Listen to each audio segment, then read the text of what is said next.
മലയാളത്തിന്റെ സൂപ്പർ താരമാണ് മഞ്ജു വാര്യർ. മഞ്ജു വാര്യരെ പോലെ മഞ്ജു മാത്രമാണുള്ളത്. 2 ഘട്ടങ്ങളിലാണ് മഞ്ജുവിന്റെ കരിയർ അരങ്ങേറിയത്. യുവനായികമായി നിറഞ്ഞുനിന്നപ്പോൾ ആദ്യ ഘട്ടം. വളരെ ചുരുങ്ങിയ കാലം കൊണ്ട് തന്നെ മലയാളത്തിൽ നമ്പർ 1 നായികയായി മാറാൻ മഞ്ജുവിന് സാധിച്ചു. ചെറിയ പ്രായത്തിൽ തന്നെ അസാമാന്യ പ്രതിഭയെന്ന് തെളിയിച്ച നടി. മോഹൻലാലും തിലകനും അടക്കമുള്ളവർക്കൊപ്പം കട്ടയ്ക്ക് നിന്നുള്ള പ്രകടനങ്ങൾ കൊണ്ട് ഒരു കാലത്ത് മുഴുവൻ മഞ്ജു കയ്യിലെടുത്തു.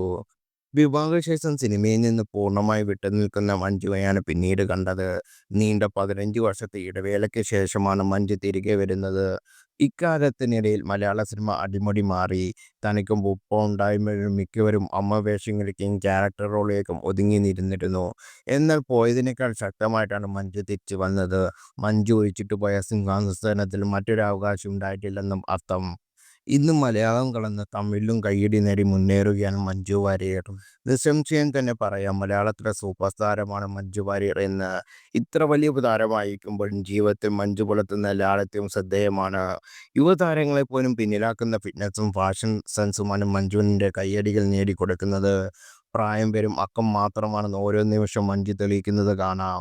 ഇപ്പോഴിതാ മഞ്ജുവിനെക്കുറിച്ച് രസകരമായ കഥ പങ്കുവെക്കുകയാണ് രമേശ് പിഷാരടി. അമൃത ടിവിയിൽ ഒരു പരിപാടിയിൽ വെച്ചാണ് മഞ്ജുവിൻ്റെ ലാളിത്യത്തെക്കുറിച്ചുള്ള കഥ രമേശ് പിഷാരടി പങ്കുവെക്കുന്നത്. ഈ മഞ്ജു വാര്യർ ഇടയ്ക്ക് സിനിമയ്ക്ക് വരും, മാസ്കും ഒരു ബനിയനും ഇട്ട്. തിരക്കിനിടയിൽപ്പെട്ട മഞ്ജുവിനെ കണ്ടുപിടിക്കാൻ പറ്റില്ല, നൂണ്ട് കയറിപ്പോവും എന്നാണ് പിഷാരടി പറയുന്നത്. പിന്നാലെ രമേശ് പിഷാരടി കഥ പങ്കുവെക്കുന്നത്. എൻ്റെ ഒരു പരിപാടി ഡൽഹിയിൽ പോയപ്പോൾ ഡൽഹിയിലെ സരോജിനി മാർക്കറ്റിൽ പോയി. അവിടെ പോയിട്ട് 400 രൂപയ്ക്ക് വിലയുള്ള ടോപ്പ് വാങ്ങി. ഒരെണ്ണം ഫ്രീ ആയി കിട്ടുമെന്നാണ് പറയുന്നത്. 2-3 മാസം കഴിഞ്ഞപ്പോഴാണ് ഇക്കാര്യം മറക്കുമല്ലോ. എന്നിട്ട് എൻ്റെ ഒരു പരിപാടിക്ക് 10 ലക്ഷം രൂപയെങ്കിലും എൻ്റെ ഊഹത്തിൽ പ്രതിഫലം കിട്ടുന്ന പരിപാടിയിൽ ഈ 400 രൂപയുടെ ടോപ്പ് ഇട്ട് ഒന്നും അറിയാത്ത പോലെ വന്നിരിക്കുകയാണ് എന്നാണ് പിഷ പറയുന്നത്. പിന്നാലെ മഞ്ജു എൻ്റെ മറുപടിയും നൽകുന്നുണ്ട്. അതിനെന്താ, ഇടുമ്പോൾ നന്നായിരുന്നാൽ പോരെ, വിലയൊക്കെ ആരാണ് നോക്കുന്നത് എന്നാണ് മഞ്ജുവിൻ്റെ മറുപടി. മഞ്ജുവിന് അവതാരകയായ റിമി ടോമി കൈയടിക്കുന്നതും ചെയ്യുന്നുണ്ട്. മഞ്ജുവും പിഷാരടിയും വളരെ അടുത്ത സുഹൃത്തുക്കളാണ്. ഒരുമിച്ച് യാത്രകൾ പോകുന്നതും പതിവാണ്. അതേസമയം എമ്പുരാനാണ് മഞ്ജു വാര്യരുടെ ഒടുവിൽ പുറത്തിറങ്ങിയ സിനിമ. മോഹൻലാൽ നായകനായ ചിത്രത്തിൽ സംവിധാനം ചെയ്തത് പൃഥ്വിരാജാണ്.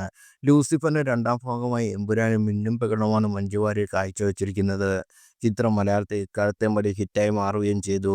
പിന്നാലെ തമിഴ് ചിത്രം മിസ്റ്റർ എക്സിലും ഹിന്ദി അരങ്ങേറ്റ ചിത്രവും റിലീസിലെത്തും.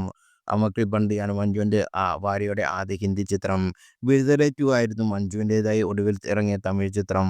മലയാളവും കടന്ന് തമിഴും കടന്ന് ഹിന്ദിയുമെല്ലാം സജീവ സാന്നിധ്യമാകുകയാണ് മഞ്ജു വാര്യർ ഇപ്പോൾ.